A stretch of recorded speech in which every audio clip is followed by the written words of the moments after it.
Hello, folks. SJ Prepper here. Doing some yard work today. It's a little bit cooler than what it has been, and to me, that signals time to do some lawn work. But there's a couple of things I wanted to talk about. The state of our economy, is being played by two different sides. One side saying we're in recovery, and then, of course, the other side saying we're not. The question is who do you believe?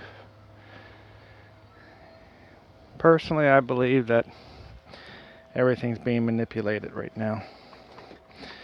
They want us to believe that we're in a recovery because they know anything less than that would cause outrage. Not to mention, they're aware as well that, sorry for the noise, getting some stuff out of the shed. They know that the collapse is coming. So, I guess the question would be,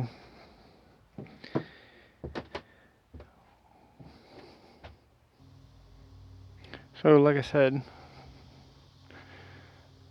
what's the question that should be on our minds?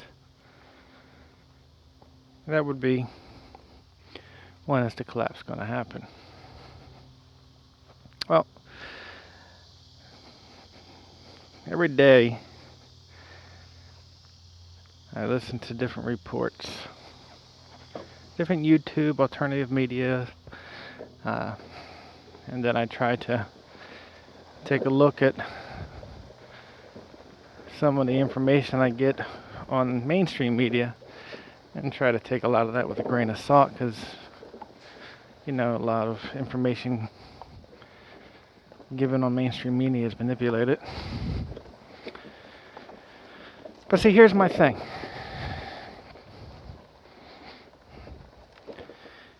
It wasn't that long ago that both sides were huffing and puffing about the debt ceiling.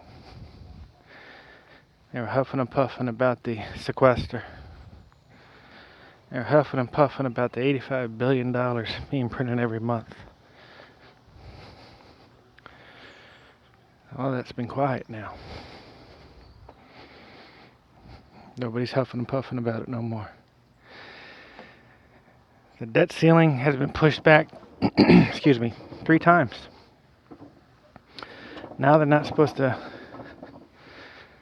take that up for consideration again until September. Why? Well, I firmly believe, I'm no expert by any means, but I think the collapse is coming real soon. Sooner than we all might think. I believe possibly this year. I don't want it to happen. I'd much rather the picture be painted like they're trying to paint. Everything's rosy and we're in recovery. But realistically, that's not happening. Realistically, like I said, I think the whole reason why a lot of this is being brushed underneath the table, not just that they don't want to deal with it, because that's par for the course with any politician. All the problems get pushed aside. But because they know that with everything they've been doing, the collapse is coming sooner rather than later. So,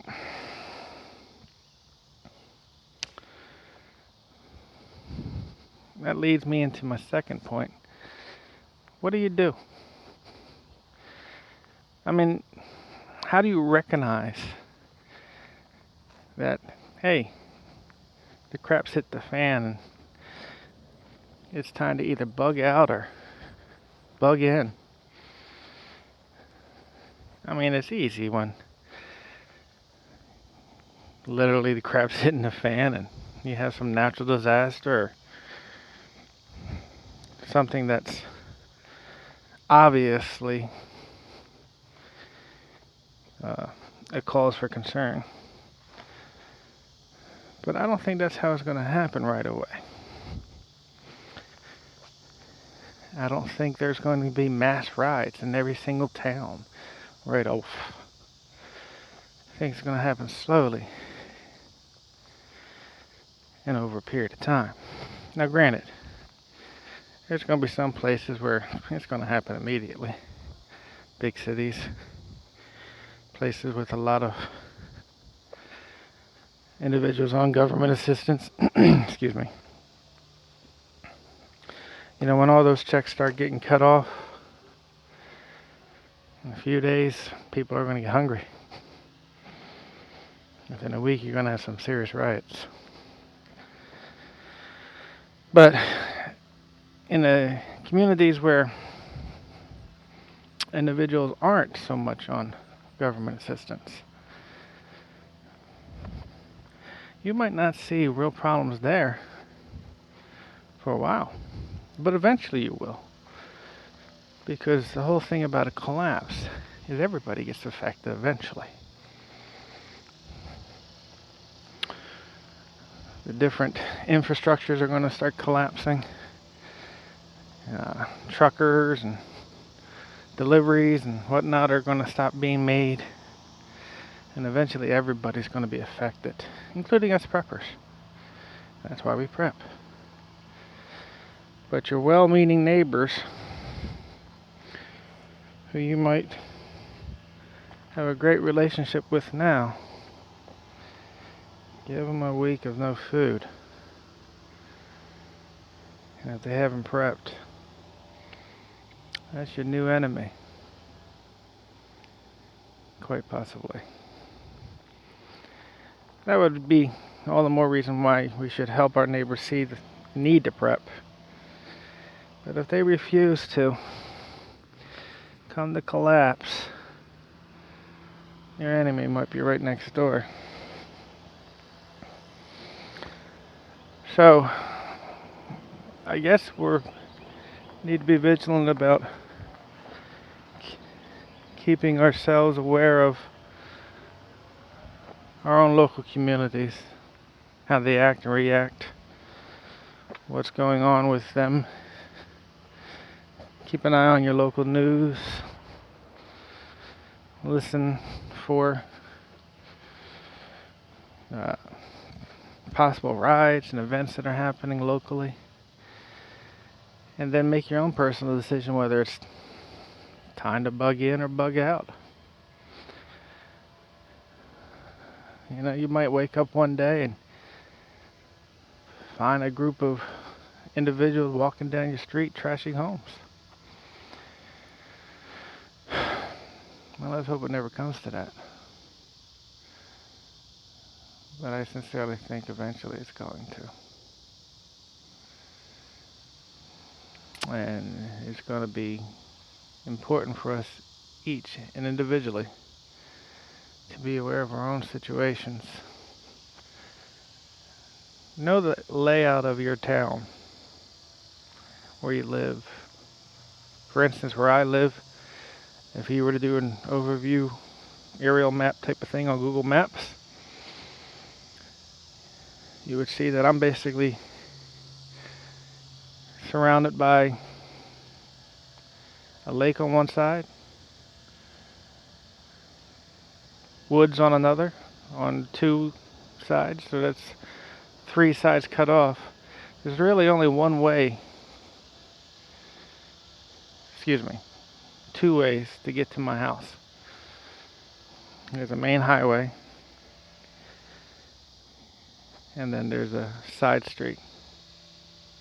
So if the crap hits the fan, I have 2 main roads that I have to worry about watching. Now, if I can get the community together, perhaps we can set out little sentries, as it were. Now, of course, if a group of individuals are too big, then you just run back and warn people. But other than that, I'm pretty well blocked off. Now, good and bad at the same time, because that means it's also only two ways in and out for me. Unless, of course, I get in a boat and cross the lake. But that leaves you open for attack as well. So, getting back on track, the point being is know your area. Know what's going on. You hear it said all the time in your little local town. And prepare. Because I honestly believe that real soon now, something's going to happen. You can't keep printing $85 billion a month every month. And I hear reports now that there's over 120 million, 130 million individuals on some sort of government assistance. That's 1/3 of the nation. Totally unsustainable.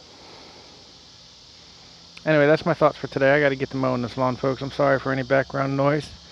Leave your comments and thoughts. Subscribe, please. SJ Prepper out. Have a blessed day.